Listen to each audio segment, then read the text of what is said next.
স্বৈরাচারী শেখ হাসিনা শুধুমাত্র স্বৈরাচারী আর জালেম ছিলেন না, তিনি প্রচন্ড আকারে ইসলাম বিদ্বেষী ছিলেন।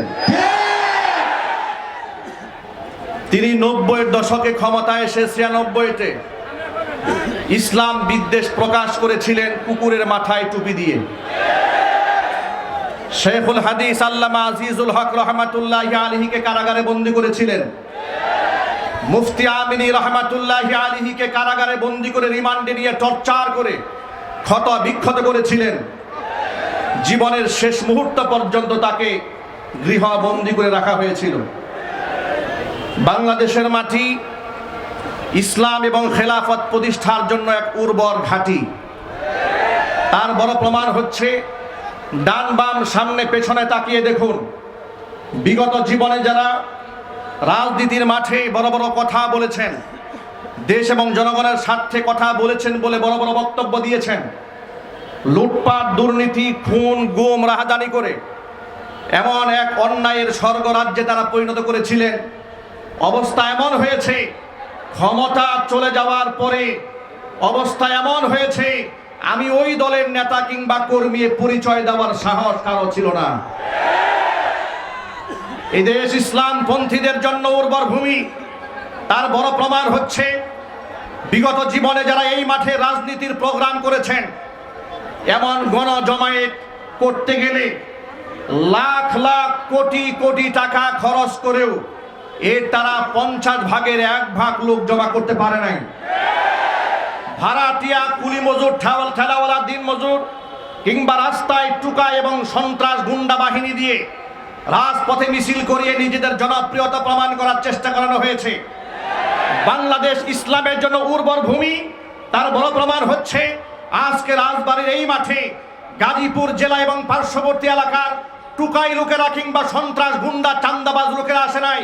জেলার শ্রেষ্ঠ সন্তান উলামারা বিনা টাকা খরচ করে বরং নিজের পকেটে টাকা খরচ করে প্রমাণ করে দিয়েছে এ মাটি ইসলামের জন্য উর্বর ঘাঁটি।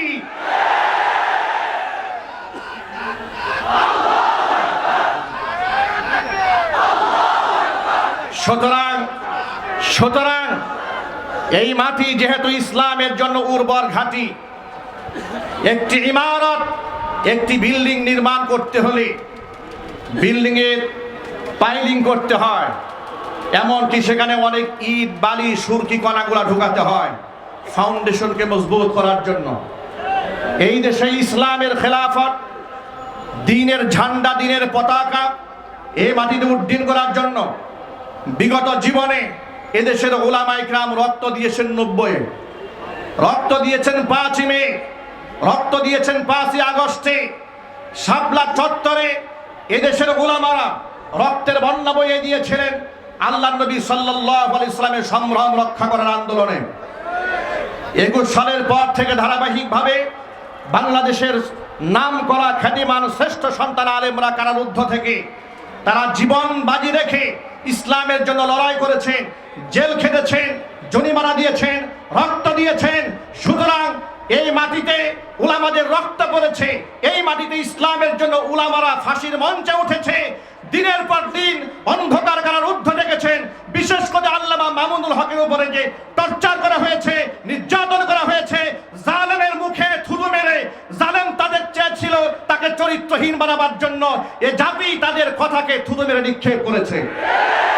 যার দ্বারা মামুনুল হক যেখানে যাচ্ছে গণজোয়ার সৃষ্টি হচ্ছে। মামুনুল হককে বলবো, ভয় নেই আপনার, এগিয়ে চলুন খেলাফত প্রতিষ্ঠান আন্দোলনে। এদেশের মুসলমানেরা রক্ত দিয়ে আপনার পেছনে খেলাফতের জন্য ঝাঁপিয়ে পড়বে। আল্লাহ পাক এদেশের সকল শ্রেণীর মুসলমানদেরকে ঐক্যবদ্ধ হয়ে খেলাফত কায়েমের জন্য কবুল করুন। ওমা তাওফীকি ইল্লা বিল্লাহ, আলাইহি তাওয়াক্কালতু ওয়া ইলাইহি উনীব। আসসালামু আলাইকুম ওয়া রাহমাতুল্লাহ। এই দেশ যদিও বিগত জীবনে একবার স্বাধীন হয়েছিল, কিন্তু ইসলাম পন্থীদের জন্য এই দেশ স্বাধীন ছিল না। এই মাঠের এই দৃশ্য দেখে আজকে আপনাদেরকে স্মৃতিচারণ করিয়ে দিই। নবী করিম সাল্লাল্লাহু আলাইহি ওয়াসাল্লাম শেষ নবী, তিনি খাতামুন নবিয়্যিন। তারপরে কোনো নবী নেই, তারপরে কোনো রাসূল নেই। পৃথিবীর সকল মুসলিম, হোক সে সুন্নি, ওয়াহাবি, মাযহাবি, লা মাযহাবি, সকলেই এই ব্যাপারে একমত কাফের ছাড়া নবী করিম সাল্লাল্লাহু আলাইহি সাল্লাম শেষ নবী।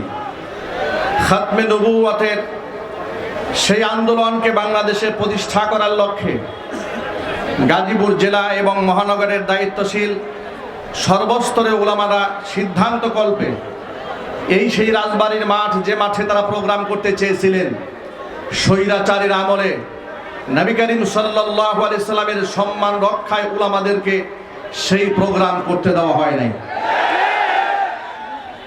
চান্দনা চৌরাস্তার মাঠে বাধ্যতামূলক উলামায়ে কেরাম সে প্রোগ্রাম আঞ্জাম দিয়েছিলেন। আমি আমার ভাষায় বলি,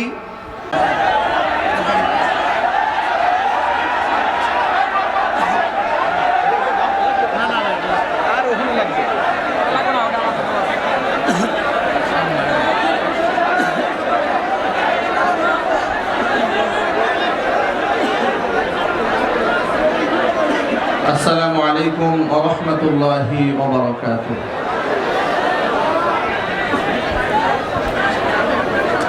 হামিদা ওয়া মুসাল্লিয়া ওয়া মুসাল্লিমা, আম্মা বা'দ, ফাআউযু বিল্লাহি মিনাশ শাইতানির রাজীম। বিসমিল্লাহির রহমানির রহিম। ওয়া'তাসিমু বিহাবলিল্লাহি জামিআ। সাদাকাল্লাহুল আলিয়্যুল আযীম। বাংলাদেশ খেলাফত মজলিস গাজীপুর জেলা এবং মহানগর কর্তৃক আয়োজিত আজকের এই গণা সমাবেশের সম্মানিত সভাপতি, সম্মানিত প্রধান অতিথি, সম্মানিত বিশেষ অতিথিবৃন্দ, আজকে বাংলাদেশ দ্বিতীয়বারের মতো স্বাধীন হওয়ার পরে গাজীপুর জেলা ঈদগাহ ময়দানে রাজবাড়ির এই মাঠে হাজার হাজার মানুষের উপস্থিতি প্রমাণ করে